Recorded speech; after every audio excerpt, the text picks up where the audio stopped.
okay, so you're talking a lot about the consequence of focusing on the result, and that was taking you out of the present moment, and that's perhaps the reason why you weren't able to execute at the end. Is that something you've learned in hindsight now, looking back at those years, or in the moment did you realize and reflect very quickly that this is why it went wrong?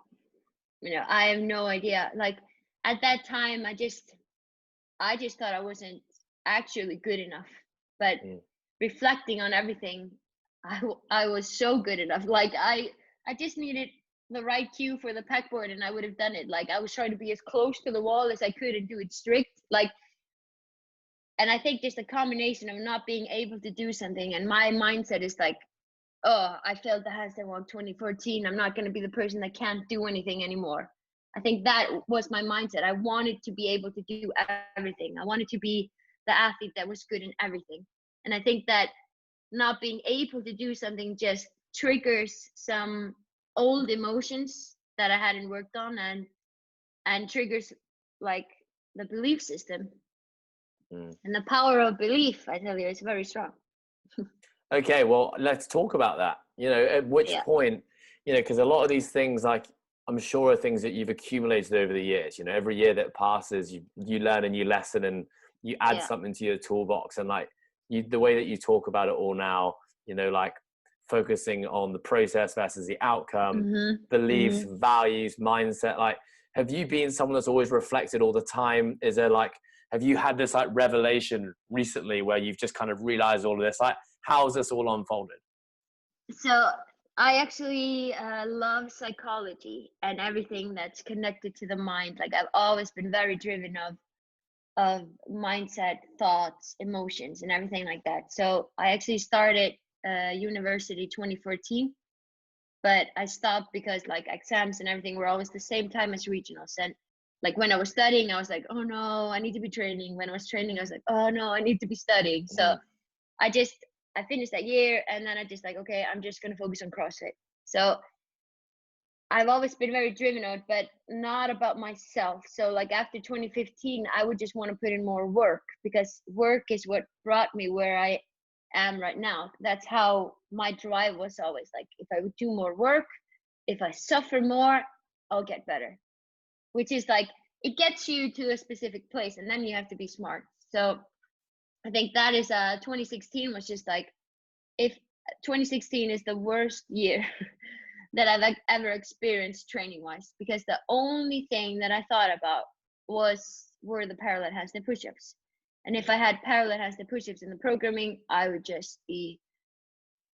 a mess. And I would try to train not around people, because I know the session would end with me crying. Like it was emotion that was triggered all the time, and I was embarrassed that I wasn't better, and that I always thought that I disappointed everybody. Like, and it doesn't matter if I disappointed anybody. Like this is how my mind was just working at that time, and I was just like breaking myself completely down. So 2016, I started working with a sports psychologist, and that's where I came a little bit back, and that's where I met you in Dubai. That's where I had worked with her for 2 months, and I started enjoying everything so much again. Like it was fun again, instead of it was like, you can say that my work is training, and that's the best job in the world. Like at that time, work was just like training. Oh, I have to go training. I have to do this. I have to do this because I want to or I have to be better. I don't want to be disappointing next year. And I'm that kind of person that I just, if it isn't going as well as I want it to go, I just want to be by myself, and I just want to do the work, and I just want everybody to leave me alone and just do this by myself, which is a very big flaw. Like I'm trying to change it. But at like 2016 was just, it was a struggle, and I was just very, very mentally drained at 2016 CrossFit Games. And I remember when I was getting the outfits, or like we were like getting all like gear stuff, like games gear stuff, and I just remember like I didn't want to compete. I was just like, I don't want to be here. I really hope that I get injured. I really hope that this happens, that I don't have to compete. And I'm not going to do CrossFit next year. This is my final year. I don't want to do this anymore. Like, this is my mindset. Like, Sara, you just won regionals. You're like #1 in Europe of being like best in CrossFit. Do you know what I mean? Like, it was just crazy. And then going from there to working with the sports psychologist, and she just helped me so much. Okay, I want to know what, working with that sports psychologist, like, what were the biggest revelations? What did you learn in that experience? I think, or maybe how did she help you come out? How did she help you come out of that negative spiral of thought and emotion? So she helped me deal with the emotions. Like, I'm a very emotional person, and that's what drives me, is that, like, why I love training is because I can just put music on and I connect to the music with my emotions, and I can get, like, I don't know, it just that I've just always been a very emotional person. But I've never known how to deal with specific emotions, like disappointment, for example. I have these thoughts in my head, and I just think, oh, if I torture myself with the thoughts, if I'm rowing and I think, hey, she beat me in a row, you have to go faster. Oh my gosh, she would be going in this, like, Sam would be rowing at sub 130 pace, and you're at 140, you're weak. Like, this is how I thought that I should motivate myself. And she just taught me to deal with these specific emotions, like how I deal with bad thoughts, how I deal with disappointment. Like, I never wrote anything down, but as soon as I wrote it down, I could actually think logically. Like, we had these two minds, and I really recommend a book that's called The Chimp Paradox. Have you read it? I've read it. You know Yeah, what? It was the very first.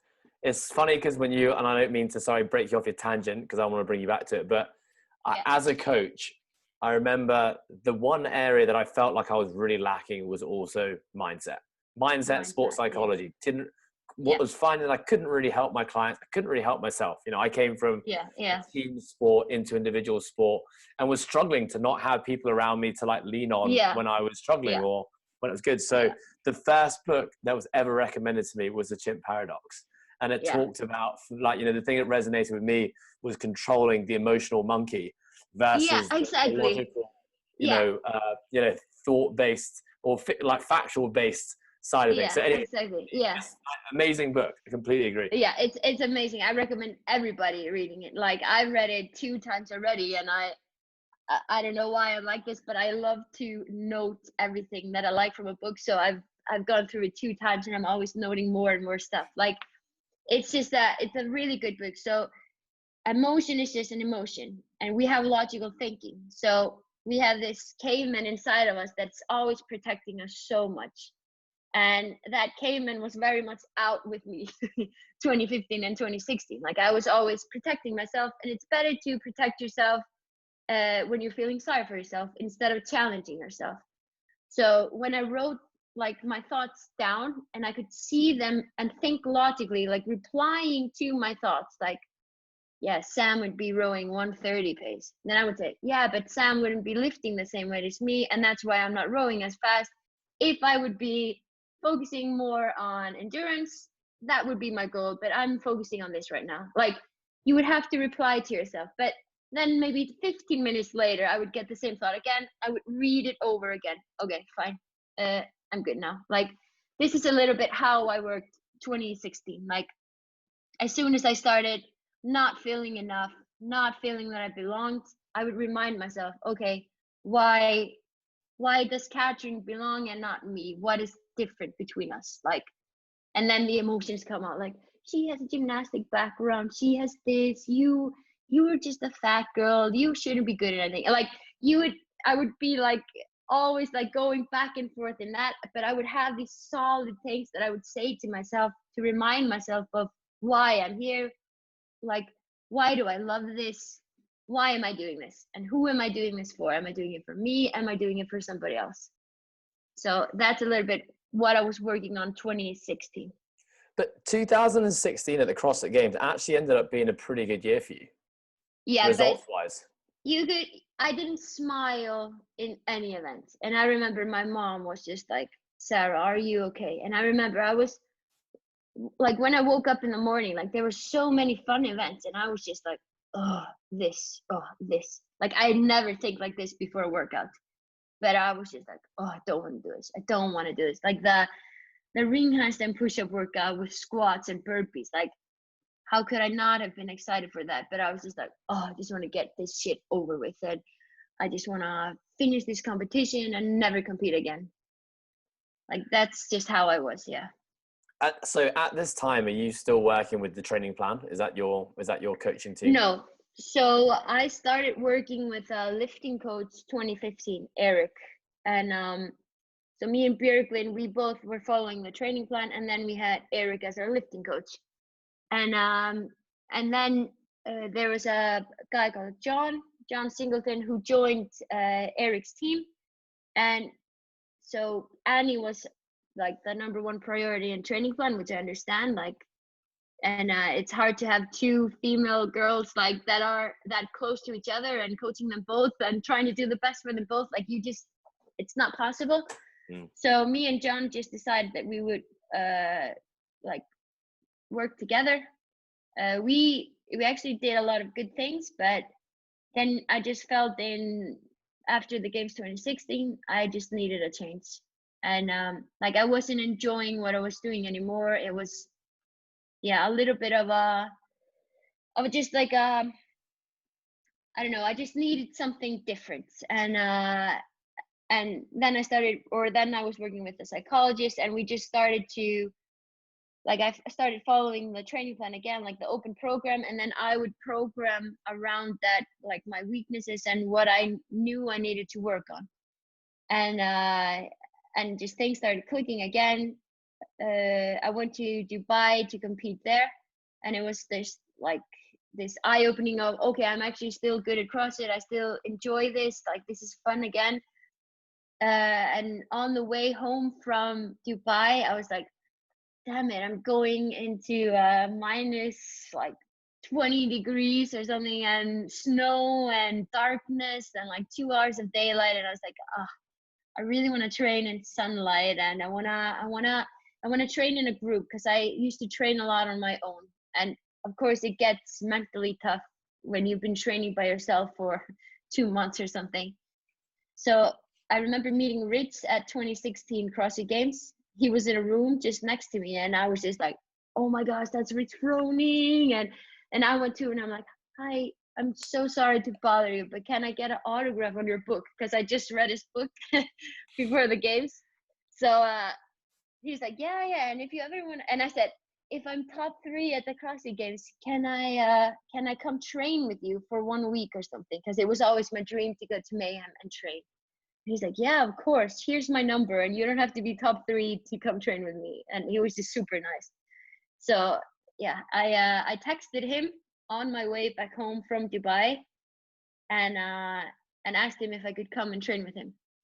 So and that's how my Cookville life started. So I moved to Tennessee in February in the Open, and did all the Open in Cookville. I was actually going to move to San Diego to my aunt's place, and then I don't know, I just fell in love with the crew there and how they were and how we were training, and then I moved in with I call her my American mom. She's just the sweetest thing in the world, and her daughter had just moved out, and we were the same age and everything, so it was just the perfect match. I just had a very good life there in Cookville, and I was just like, okay, I'm just gonna finish the CrossFit Games and like here in Cookville, and then I'm gonna decide what I want to do. And yeah, so Cookville life was pretty sweet. I actually lived on a golf course and everything else. It was pretty nice. And yeah, competed the 2017 CrossFit Games. So I had a little injury, or like, I would not say injury, but a nag in my body from February until the CrossFit Games. Like, my knee was just always swelling up. There was always problems with my left knee.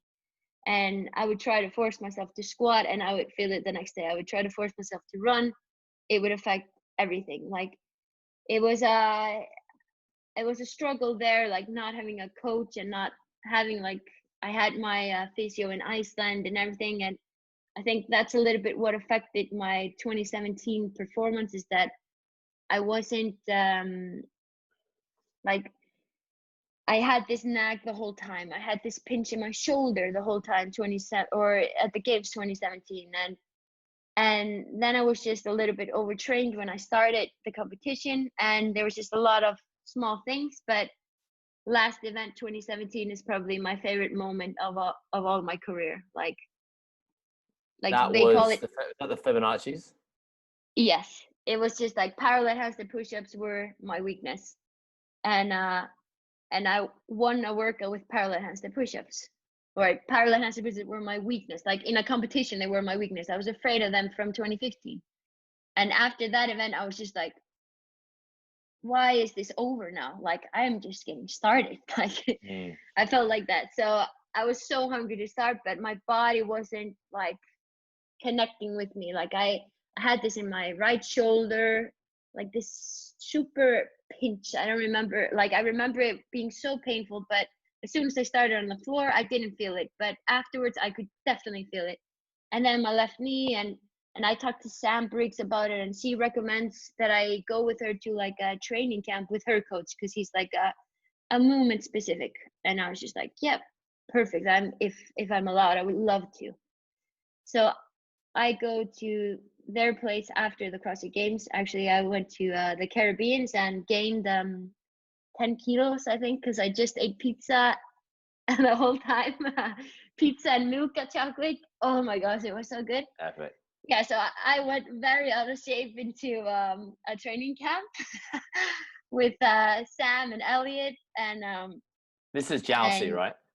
This is Jousey, yeah. Jousey and Phil, yeah. They two are in Red Pill.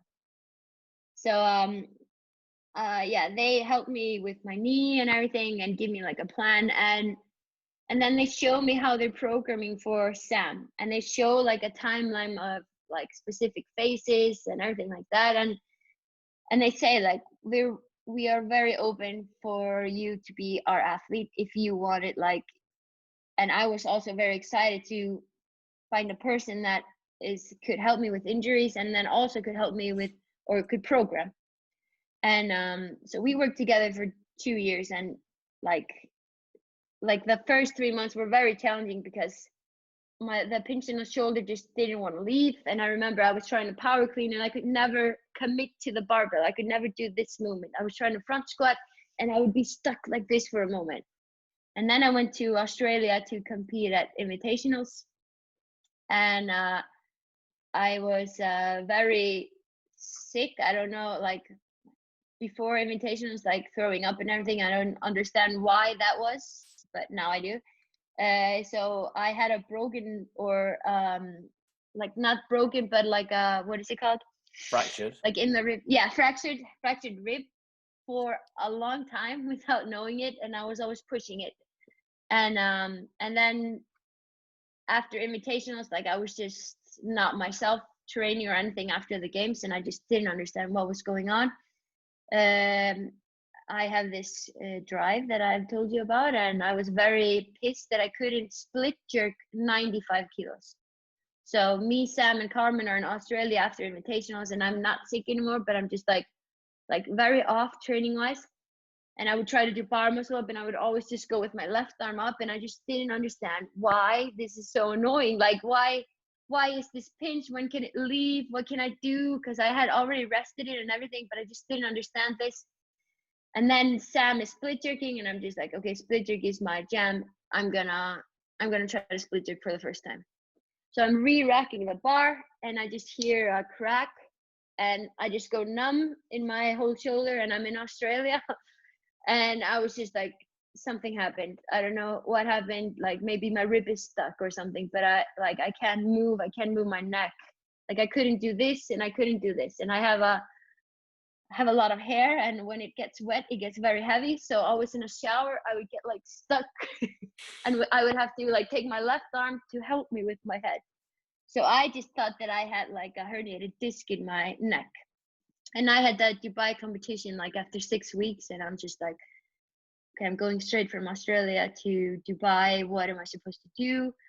Like, am I just being like, this is always in my head, like, am I just being weak? Am I not, like, am I overthinking this injury, or am I actually injured? And so I went to like a physio in Australia, and I was like, hi, I think my rib is stuck and I really need like something to crack it or something like that. So I've never experienced that pain. Okay, I have, but not that much. He cracked the whole rib and the neck and everything.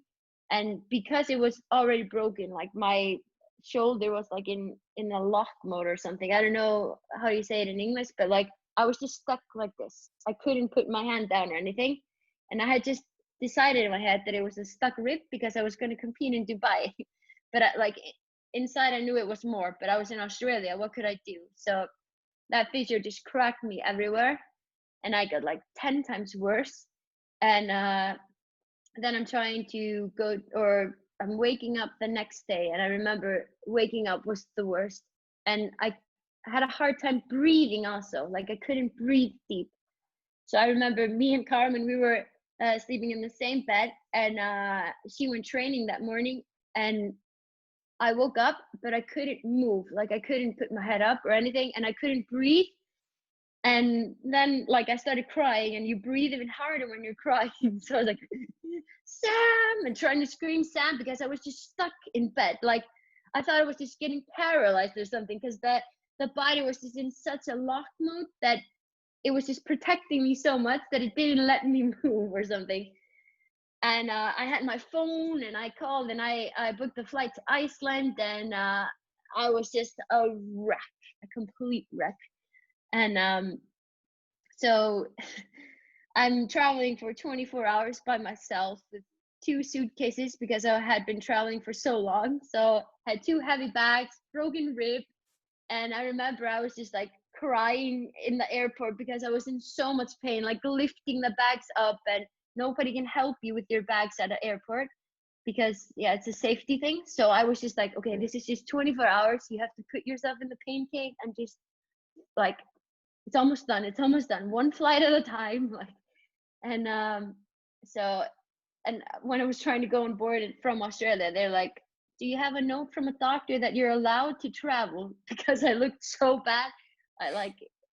So I was like, no, I'm fine. I just hurt my shoulder a little bit. They're like, are you sure? Yeah, I'm sure.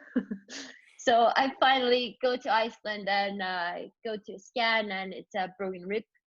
I was so thankful that it wasn't a herniated disc, but yeah, so that's where I just started my cardio.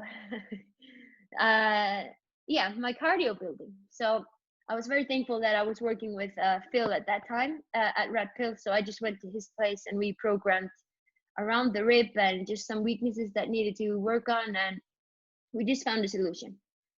And but this very, like, coming from the games of 2017 being in 4th into not being able to train until, like, I think I got my first good training session in like April or something, because I had to rest 3 months after the broken rib, and then you're trying to build everything up again. And when you haven't trained for almost 4 or 5 months because of injuries, like I had never gotten that injured before, so I had no idea where I was standing.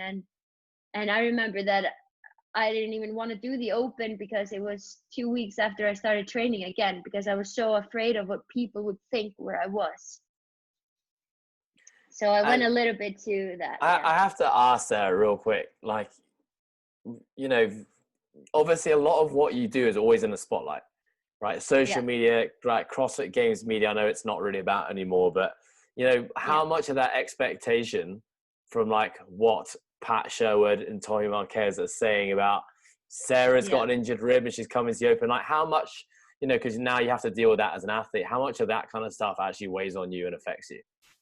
It affects me so much. Like it doesn't anymore, but you have a specific standard just for yourself, and you want to reach that standard. And that's a little bit when they put it out there and everybody all of a sudden has that standard for you, you don't want to disappoint. That's a little bit where I was like, I don't want people to think that I'm done. Like, I'm not done. Or like at one hour I was just like, I'm done, I can't do this anymore. Then the next hour I was just like, okay, I can do this and this and this. Like, I was just going back and forth again. It's the athlete mind. But yeah, so open, I didn't even expect to qualify for regionals. But then it went way better than I expected, and I even did an open announcement just to go out of the comfort zone against Katrin and Annie. I competed at regionals and qualified for the games, and I was so happy with that. Was in a very good shape because I was just so proud of everything that I had achieved until that time. Like, I was just like, oh, I actually could do everything that I thought I couldn't do. So that's like what motivated me for the CrossFit Games. Start the CrossFit Games, mess up the bike, the first event at the bike. I thought I had 10 rounds, but I had 9 rounds. So I remember in the 9th round, I was just like going all out, and I was like, why is nobody following me? Like, are people just dead? Am I that good of a biker? I was just like, well done, Sara. And then Katrin keeps on going, and I was like, fuck no. So I messed it up in the start, and then there was the lifting total, or no, there was the muscle ups, and I really messed the muscle ups up because I was gonna break up the sets way more than I wanted to, just for fatigue and everything, and I was gonna jump straight up, and then there was wind, so much wind, so I was always messing up the first one. So I had messed up 2 events, and the 3rd event was the total. And I had this new belt that I had trained with one time before, like a thick leather belt. And I was just like, okay, I'm gonna put this belt as tight on as I can, because that's extra 5 kilos and everything. And yeah, I got this. So put the belt on super tight, do 1 deadlift in the warm up, and I just hear a crack and I just feel pain. And I was like, fuck. Like, I knew what happened, and I was just like, okay, nobody has to know this. Like, a broken rib isn't that bad. It's like, you can go through this. It doesn't get worse. It's just gonna be very painful. You can deal with pain. Just don't loosen the belt up until you're done with the event. So I did the event, and actually what affected me the most was the shoulder press. Like, I couldn't, like, I remember seeing the shoulder press and I was like this. And then the deadlift also, I was just like all on my left side. And yeah, so I was just trying to hide my broken rib from everybody. And I remember Whitney Gillen, because I was just like, you lose a lot of strength, but the adrenaline helps you with the strength when you're on the floor. So after I'd finished the total, I couldn't loosen the belt up because I was so weak. So Whitney Gillen was helping me taking the belt off, and I was just trying to watch out that nobody would see anything, because I was afraid it would be bruised or something, and then people would notice that I was injured, and I didn't want to show any weakness. And then I look at it like by myself, and it's so bruised around this area here. And I was just like, okay, I just need to hide this. I can't wear a sports bra. I have to do this. And then there's, of course, the rowing marathon. So you want to be as cool as you can. So there was just a little bit bruising, and I was just from the belt. Like, that's what I was saying to everybody, but I was in the most pain. Yeah, that I said it before, but that was also a broken rib, but I was in so much pain, and I was so nervous to row a freaking marathon with that pain. And I was just hoping that the adrenaline would help me. And I remember I started the marathon, and I saw my crew just straight in front of me with the signs, and I was like, I can't let them down. Like, I just need to finish that. And I remember I was just almost crying after the first 3K, because I just felt that I couldn't pull on my right side, that everything was on the left side. And then it's amazing how the body works. Like, it numbs a little bit the pain, and then you can definitely feel it afterwards. And I remember when there was 20K left, I started feeling the pain again, and I was just trying to rush it to just be done quicker with the freaking rowing, the marathon. And I remember finishing the row, and I have never, like, I wasn't proud or anything. I was just in shock. Like, I remember I stood up and I was just standing over the rower for like 5 minutes because I just couldn't move. And I remember like my family, and they were just looking at me like, is she okay? And I was just like, hold your, like, keep cool. It's okay. Like, just act like it's you're sore in the bum and everything, and it's gonna be fine. And then I was like trying to pick, we had like a basket up, and I was trying to pick that up, and it was just, everything was just like, you've gotten like a neurotic pain, and it's just like sting. That was just like up my neck and all the way down. And it was so much, like, you really needed to loosen up the tension or something like that. Like, that's how I wanted, that's what I needed to do at that time. But like, you can't, that's just the pain feeling. And then I walk out and I see my manager. And as soon as you see somebody that you're close to, I just started crying, and I was just like, I'm in so much pain. I've never been in so much pain. Please get Phil, like my coach.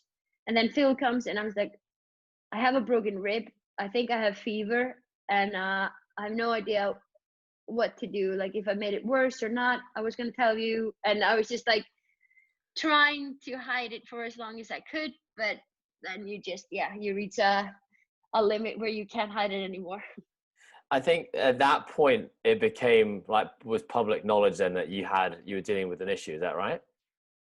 It was so they had Fibonacci, and I wanted to do that one. I really wanted to do that one. That was the next day. So me and Phil just made a deal that we wouldn't tell anybody or anything, and we would try to get it x-rayed. And you can't really see a broken rib on an x-ray. You have to go to like a what is it called in English? Like MRI. MRI. Yeah. So I knew like they wouldn't be able to see it there, but maybe for safety and for painkillers, I could go there. And so I just took painkillers. I finished the Wednesday. We had the Thursday off, and then I was gonna finish Friday. And it was just one event at a time. And I got a lot of fever after rowing that marathon. Like, when you have a broken bone, you get fever if you're pushing yourself. And then you're just like thinking the Thursday, like, will I be able to push myself? Like, you really have to go into this cave of just like, nothing else matters than that. Like, and I had come from a broken rib before. I wasn't gonna admit that this was stopping me again when I finally made it to the CrossFit Games. That was going through my head the whole time. Like, this wasn't going to defeat me. And so I went to the Friday morning, and it was, I don't remember, I think it was the obstacle course. And I remember putting the weighted vest on me, and I had a heart rate monitor on me. And I hadn't warmed up or anything, but just putting the vest on, and my heart rate was like 181. And I was like, I'm 10 beats from my max heart rate without doing anything. And that's just the body in complete safe mode. And I was just trying to hide everything from everybody, so nobody would know that something was going on. And I would go do the freaking obstacle course, and like, I just did as best as I could, but I knew that I wasn't performing as much as I should have been performing. Like, struggling with 3 long rope climbs is not something that I would usually struggle with, but like, this movement was so hard, especially in a vest. And then I wanted to do Fibonacci, and then it was, I don't remember what, the clean and jerks. That was probably the most painful thing, because I had to put a belt on again. And so I did the clean and jerk, and I was actually just one place away from making it to the top 5. But something just happened in the clean and jerk where I was just like, this is my shit. I don't care about the pain, don't care about anything. I'm just gonna do this. Like, that's just the mindset that I had in the clean and jerk. Like, there was no sorry for myself. And I remember seeing like videos, and I was always like this and everything. Like, always the left arm was ahead.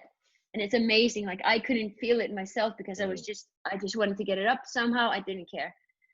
and which is not a great mindset, not being an inspiration, just being stupid athlete. And then there was Fibonacci, and I really wanted to do well there because I had the world record in it, like from 2017, and I was just really wanted to do well in it. I didn't do as well as I wanted to. I finished 5th or something with a broken rib, which is actually pretty good. So it was always getting worse and worse, the pain in each event. Like I could go to some events and not feel pain at all, and then there were some other events that I would feel actually the pain, and I would feel the weakness in the body. Like you feel when you're powerful and you feel when you're not powerful, and the power was just like slowly going down. Saturday was the swim event and paddleboard, and I think that's a little bit what just like, yeah, I think that's a little bit the event that ruined me. Like I was swimming, and I'm actually a good swimmer, but I couldn't swim at all. And paddleboarding was just pure pain. Like I didn't get any rhythm on the paddleboard or anything, and it was just it was such a weird feeling that my body was now stopping working with me. And then I was running, and I was trying to run as fast as I could, but everybody was passing me, and I was just like, I'm doing everything that I possibly can. And then I finished that event and pretty disappointed that I couldn't do better. And then I'm trying to warm up for the power snatch bar muscle up, and I couldn't lift my arm up anymore. Like I was trying to snatch, but I just always stopped, and I was just like, no, it's locking down again. Like, oh, please do something that, like, I just have to force it. Like, and I tried to jump up, but I just couldn't hold onto the bar or anything. And it was just it was like a defeat moment. Like usually you can always control what you're doing, but all of a sudden there, I couldn't do anything more. Like I couldn't do a bar muscle up or anything. And I was just like, I said to Phil, I was like, I'm going out on that floor, and I'm just gonna rely on the adrenaline and the people. Like I'm not gonna quit now. There's freaking one more day left. Like I've gotten this far. I'm not gonna stop now.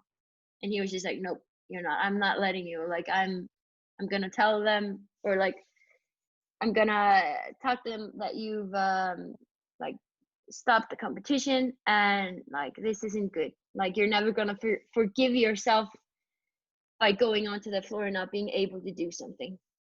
And which was true. Like I was just in the heat of the moment. I just wanted to, I didn't want to give up when there was so little left. And then I gave up, or took a smart decision, to be honest.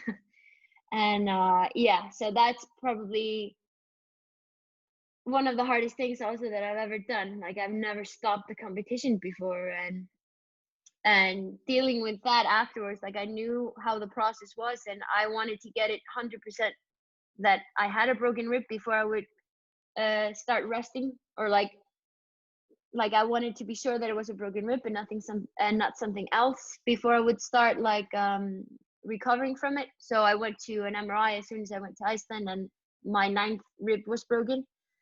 And then I just started doing some research around like why am I breaking 2 ribs in 1 year? Do I have is there something wrong with my bones? Like I'm pretty much plant-based, and I was like, is that affecting me, or what is it that's affecting me?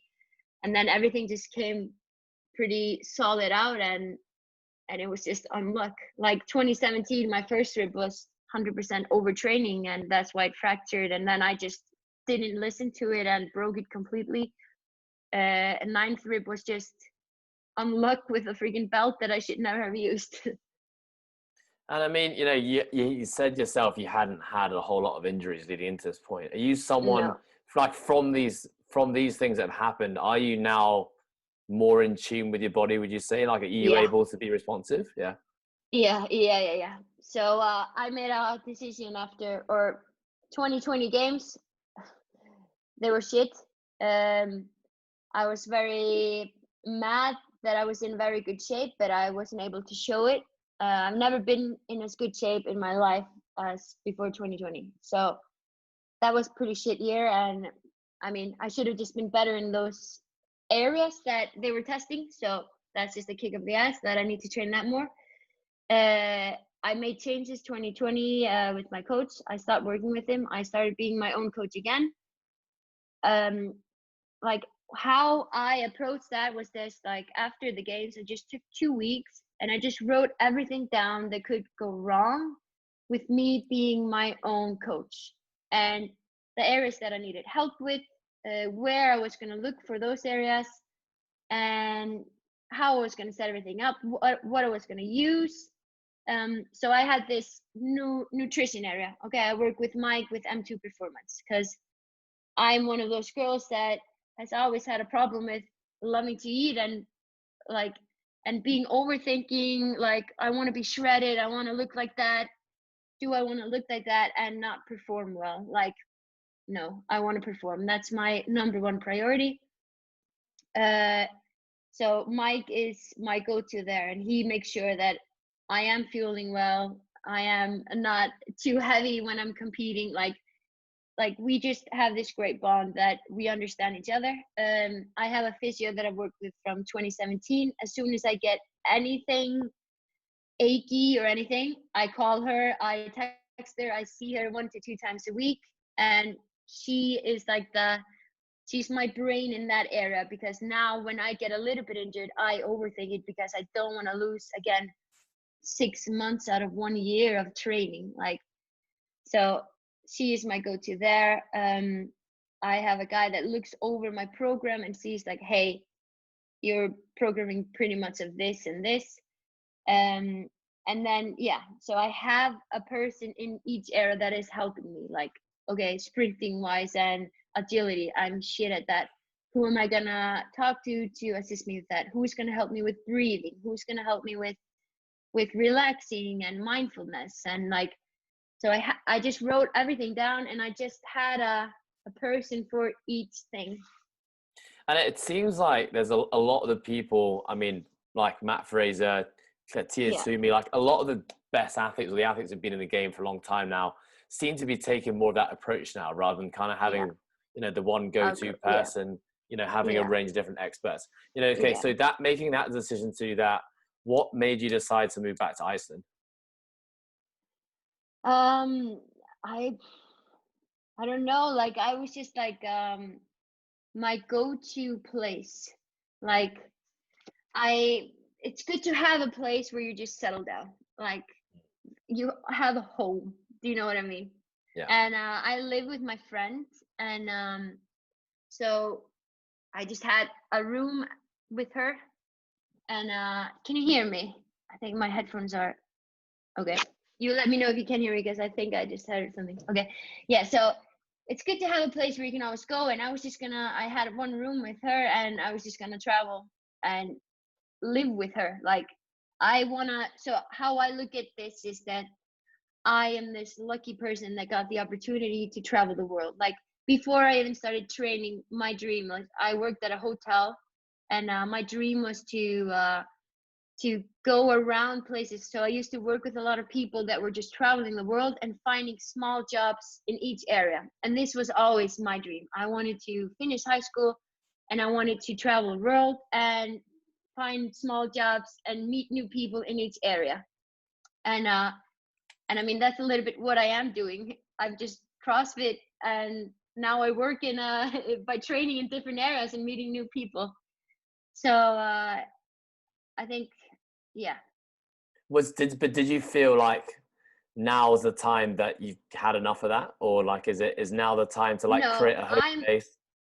No, I don't want to settle down until 4 years. Like I want to, every opportunity that I get, I want to jump on it, and I want to be, what do you say, like a little bit free. But like since COVID started, it just changed the plans. Like I saw that I wasn't going to leave Iceland in a while now. So I just decided, like, okay, I have my apartment here in Iceland. I actually have a new baby, a puppy, but I live very close to my parents. Yeah.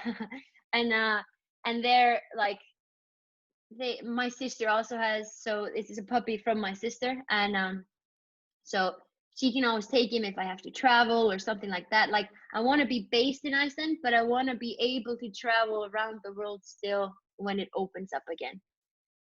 But I just felt that, like, when I lived in Cookville, it wasn't home. Like, you have this place where it's always home, and you have this feeling of, oh, I'm going home now. I can relax. Like, and that's Iceland for me. So that's a little bit that decision there. But it's always been my dream. Like, I'm studying psychology now, and I'm taking a bachelor degree in psychology, and I have 3 years left. Like, I'm taking it for 5 years instead of 3. And like, my dream is always to, like, after 3-4 years, I'm probably gonna start a family and everything, and then I want to move somewhere else, and I want to take my master's degree there when I'm bringing up my family. Like, I want to try to move somewhere else also before I settle down, but I'll probably end up in Iceland. Yeah, amazing. And, you know, you're training right now, which is, you know, you hadn't forecasted to probably be stuck there and training there, but you've made life work. What's your training looking like now? Do you have training partners? Are you back alone? You know, are you still writing your own programming like you set out to do? Yeah, so I train a few times with Björgvin, BK. He lives like an hour away from me, so we decided that before the games we would try to train a little bit together. But I have 3 guys that usually train with me, and sometimes we're following the same program. Like, we did from August until December, we just did everything together. I programmed, they helped with programming, and we would do everything together. And that is really a game changer to have somebody, because you can see, like, when they're improving, you're like, oh, I have to do it too. Like, when you're always by yourself, you don't really push yourself to that limit because it's not that challenging.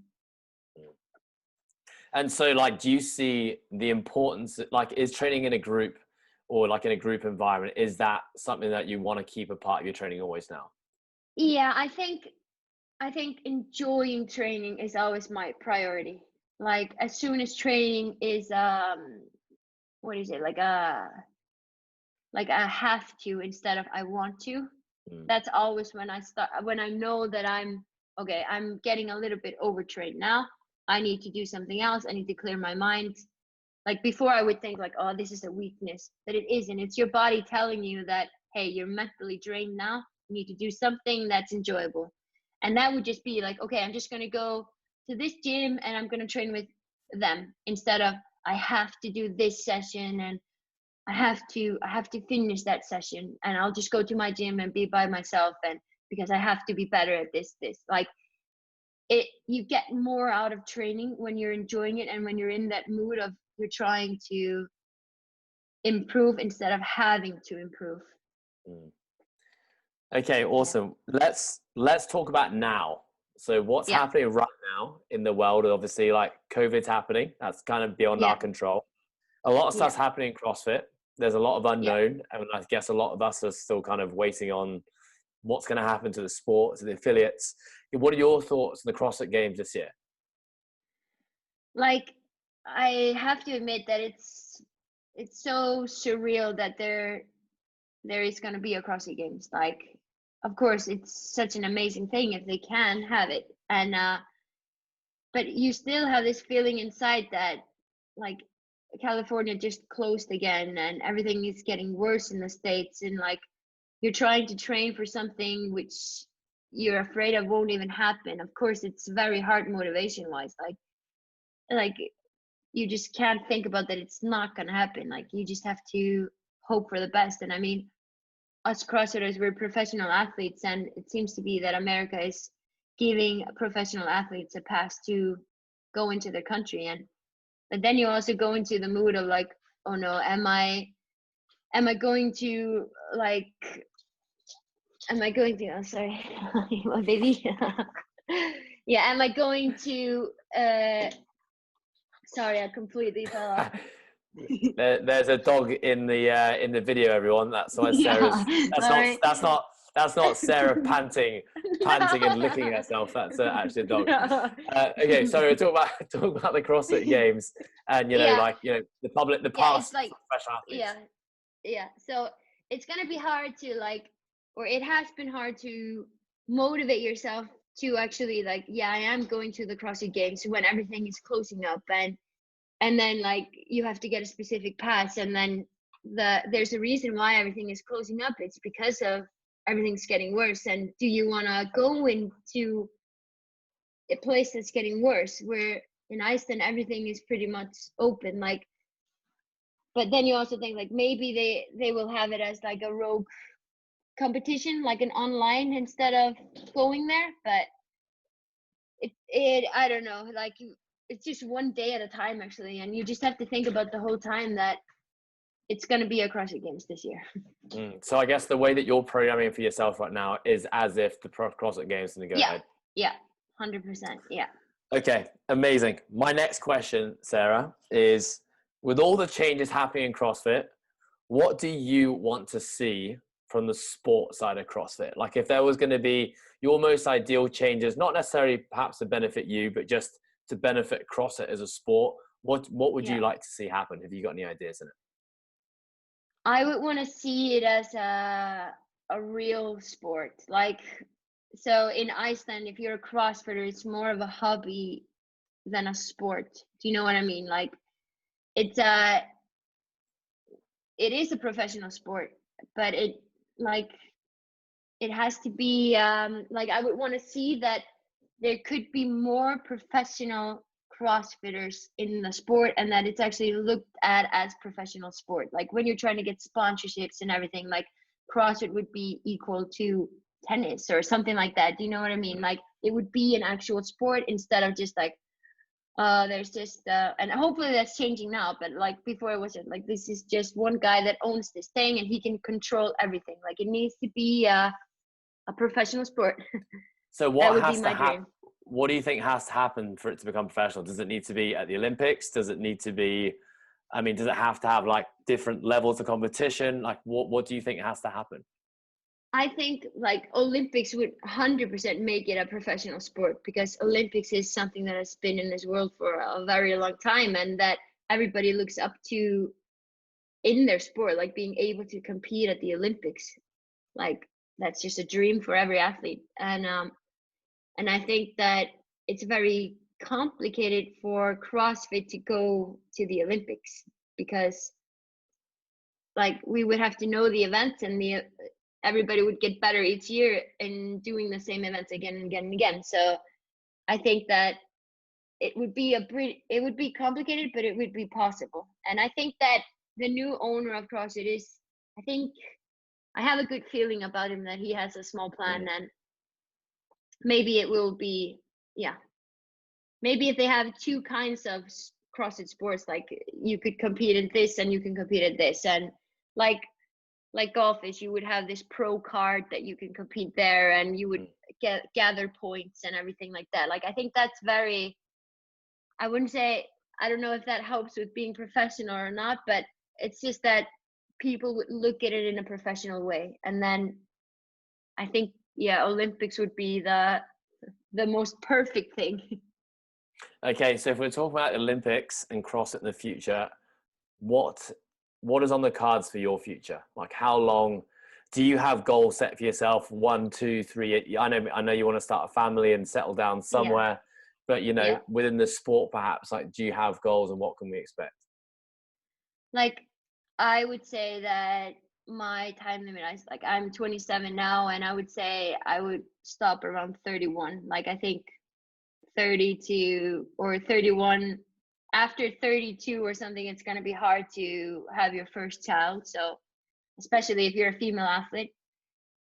So I would say 3 to 4 more years of individual competitor, but you never know what's going to happen. Yeah, like if your body, let's just say that my body next year is just aching and it's a struggle, like, do you know what I mean, like struggle for 7 months or something like that. Like maybe I would just use the time then and have a baby or something. Do you know what I mean? Like you have no idea how long. Like, yeah, I would say my limit is 31 to start a family.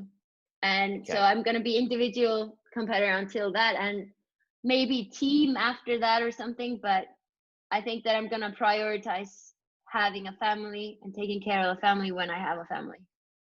Okay. So taking it all out now. Yeah. I'm getting close to my questions, but my next question now is at 31, when you're now deciding, Sarah, I'm done with this. It's time to move on. I had a great career. How will you define success? Is there something that you want to achieve in the next, if you got 4 more years, is there like any goals? Is there benchmarks? I mean, the obvious thing that we're all thinking is like, is the goal to win the CrossFit Games? Is that an objective of yours?